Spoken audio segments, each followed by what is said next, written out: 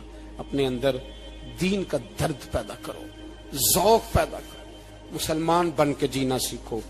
جب کوئی برادری پوچھے تو کہو میں محمدی ہوتا ہوں, میں مصطفی ہوتا ہوں, میں رسول اللہ کا غلام ہوتا ہوں, میں پہلے مسلمان ہوں باقی کچھ بعد میں ہوں. خدا را اپنے گھر میں پردہ کراؤ, خدا را رزق حلال کھاؤ. اگر پردے نہ ہو رزق حلال نہ ہو تو جذبہ جہاد پیدا نہیں ہوتا. خدا را اپنے اندر انقلاب برپا کرو, دین کے لیے جینا سیکھو. دین بڑا تڑپتا ہے, دین بڑا روتا ہے. رسول اللہ آج تجارت کرنے والے ملتے ہیں, آج سیاست کرنے والے ملتے ہیں, دین والے نہیں ملتے, دین کے درد والے نہیں ملتے.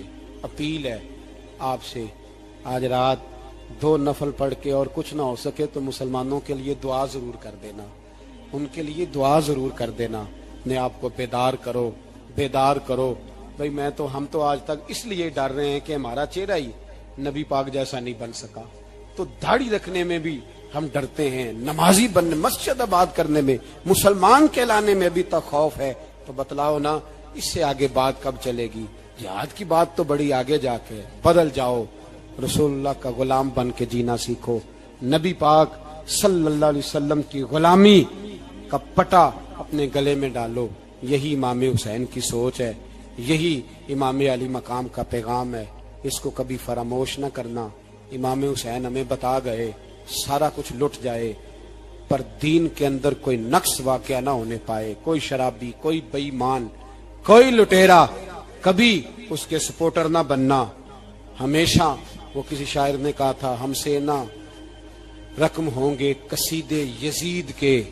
کسی نے کہا کسی ظالم نے میری سپورٹ کر, میری بات کر, تو اس نے کہا ہم سے نہ رقم ہوں گے قصیدے. تو حضرت رابعہ بصریہ فرمانے لگی چھوڑ دے, ایک بخشا ہوا ایک بخشی ہوئی کا کفن چوری کرے گا, بس کر چھوڑ دے. تو کہتے میں کام کے پیچھے گرا تو میں نے کہا اماں تو بخشی ہوئی ہے, تیرا تقوی پرہیزگاری خوف خدا زمانہ جانتا ہے, پر میں کیسے بخشا ہوں؟ میں تو پاپی ہوں, میں نے تو ساری زندگی گناہ کبیرہ کیا, مردوں کے کفن چوری کی, میں کیسے بخشا گیا؟ تو اماں کہنے لگی بولے کل جس نے بھی میرا جنازہ پڑھا ہے رب کریم نے سب کی بخشی فرما دی, بخشے گئے سارے جنازے میں آنے والے. اللہ اپنے بندوں کو یہ شان عطا فرماتا ہے.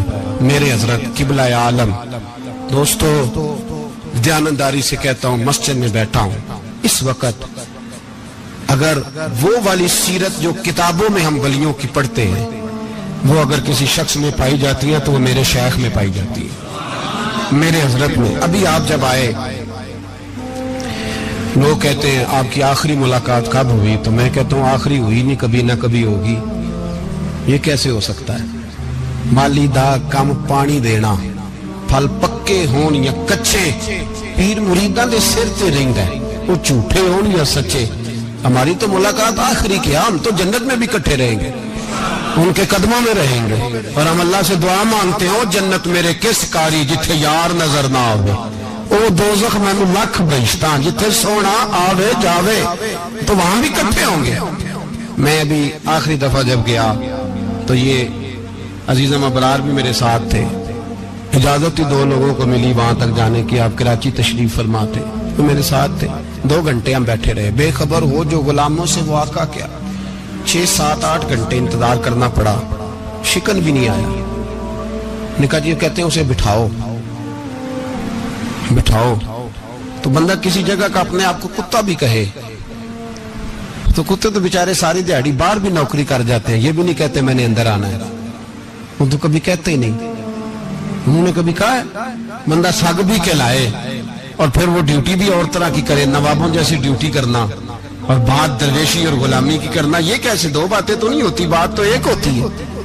جڑیاں خسماں دی وچ عذاب وسن بھاگ جاگ جاندے ہو نہ گولیاں۔ کئی گھنٹے انتظار کیا تو کئی لوگ آئے، حضرت کب آئیں گے، چلے گئے، کئی آئے تو وہاں ایک مولانا بوڑھے بیٹھے تھے، مولانا اسرائیل ان کا نام تھا، تو مجھے کہنے لگے مولانا آپ نے نہیں جانا؟ میں نے کہا جی ہم نے کہاں جانا ہے، ہم تو یہاں رہنے کے لیے آئے ہیں۔ جب ان کی 1-2 شخص نے تھوڑی سی میرے اوپر تنقید کی نظر بھی ڈالی کہ یہ کب سے آیا ہے، تو کچھ ہوتا تو ملاقات نہ ہوتی، اور ہم ہیں بھی نہیں، ہم کچھ بھی نہیں، ہمارا تو 4تھے درجے کے نوکروں میں نام آ جائے تو بڑی بات ہے۔ 4تھے درجے کے نوکروں کو بھی کس میں ہوتی ہے نا، ایک سیکٹری ہوتا ہے، ایک چوکیدار ہوتا ہے، ان کے پاس بھی چابیاں وابیاں ہوتی ہیں، ایک بار والا ہوتا ہے، ایک 4تھے 5ویں درجے کا نوکر ہوتا ہے جس کو کبھی کبھی بتایا جاتا ہے چل گاڑی دھو دے، چل تو آ جا۔ ہم تو 4تھے درجے کے نوکر بننے کو بھی بھائی بڑے تیار ہیں اور ایمانداری سے تیار ہیں، وہ رکھ لے بس مہربانی۔ تو حضرت بیٹھے رہے، دیر ہو گئی، تھک جاتا ہوں، تھک گیا، بات آگے نکل گئی۔ اب بیٹھے تھے تو تنہائی تھی، مجمع ہوا نا، جب مجمع پار محفل پہ حضرت ہمیں نہیں ملے، بار سیدھے مجلس پہ کئی سالوں کے بعد ملاقات ہوئی۔ چر ہویا مینو ترلے لیندے کدی موڑ میرے ول واگاں، خواب میری ایک وار جے آویں میں ساری عمر نہ جاگاں۔ دیر ہو گئی، میں بڑا ترسا ہوا بیٹھا تھا، کئی گھنٹے بیت گئے، بیٹھے رہے، مرضی ہے نا جی، یہی رس بولے تے دی مہربانی۔ تو دیر کے بعد جب وہاں پہنچے نا اسٹیج پہ سامنے حضرت کے پاس، حضرت سٹیج پہ آ گئے تو میری طبیعت ہے کہ میں جب اپنے شیخ کے پاس بیٹھتا تھا تو سب سے پیچھے بیٹھنے کی کوشش کرتا تھا، اس لیے کہ بڑھ کے آگے ہونا کمال نہیں، کو پکڑ کے آگے کرے تو پھر بھی تھوڑی سی نوکری قبول ہونے کی بات سمجھو۔ پیچھے بیٹھ گئے ہم لوگ، میں بھی اور ابرار بھی، ہم پیچھے بیٹھ گئے۔ اب وہاں علماء اور مشائخ کا ڈھیر لگا ہوا تھا، حضرت کی نظر بظاہر خاصی کمزور ہے، لیکن جب بیٹھے تو یہ میرے ساتھ موجود تھے، آپ گواہی لے سکتے ہیں، حضرت نے فوراً نقیب محفل سے کہا کہ وہ پیچھے بیٹھا اسے تو آگے بلاؤ۔ اور میں جب اٹھا نا تو آپ یقین کریں میرا دل کرتا تھا پھاڑ ڈالوں کپڑے اور میں یہاں لوگوں کو بتاؤں کہ بے خبر ہو جو غلاموں سے وہ آقا کیا ہے۔ ہم لوگ آگے گئے اور جب میں اسٹیج پہ ان کے قدموں میں بیٹھا تو مجھے کہنے لگے بچے کو بھی بلاؤ جس کو ساتھ لائے ہو۔ اور جب میں بیٹھا، ایمانداری کی بات ہے، میں نے سلام لی کان میں نے کہا حضور طبیعت کیسی ہے؟ فرمانے لگے تو جب سے آیا ہے مجھے تب سے پتا ہے تو بیٹھا ہے، تو جب سے آیا ہے مجھے تب سے پتا ہے، اب کل واپس چلے جانا اور جا کے وہاں دین کی نوکری کرنا، تو جب سے آیا ہے مجھے تب سے۔ مجھے فرمانے لگے کہ تو جب سے آیا ہے نا مجھے تب سے پتا ہے، جاؤ نوکری کرو۔ اور ایک جملہ کبھی نہیں بھولتا، فرمانے لگے میں تو تمہارے ساتھ ہی ہوتا ہوں۔ بس بات ختم ہو گئی، معاملات حل ہو گئے۔ باتیں بڑی ہیں، جو کروں تو کیا کروں، کہو تو راز حیات کہہ دوں، حقیقت کائنات کہہ دوں، وہ بات کہہ دوں جو پتھروں کے دلوں کو بھی پاش پاش کر دوں۔ مجھے ایک شخص کہنے لگا ہر اسٹیج پہ چھائے ہوئے نظر آتے ہو۔ میں نے کہا کیا کروں، سب سے پیچھے بیٹھا ہوتا ہوں، سب سے پیچھے، لیکن وقت کا غوث اٹھا کے جس کو اسٹیج پہ بٹھائے اسے پیچھے کون بٹھا سکتا ہے؟ ہم وہ گڑیاں گڈیاں اب پہ ہی اڈیاں، ہم نے ان کی زندگی میں رانائی دیکھی ہے، غریب پروری دیکھی ہے۔ میں اتنا بڑا نذرانہ نہیں کبھی ان کو دے سکا، میں کسان کا بیٹا ہوں، میں تو ابھی 9th کلاس میں تھا، میرے ابا جی پردہ کر گئے تھے۔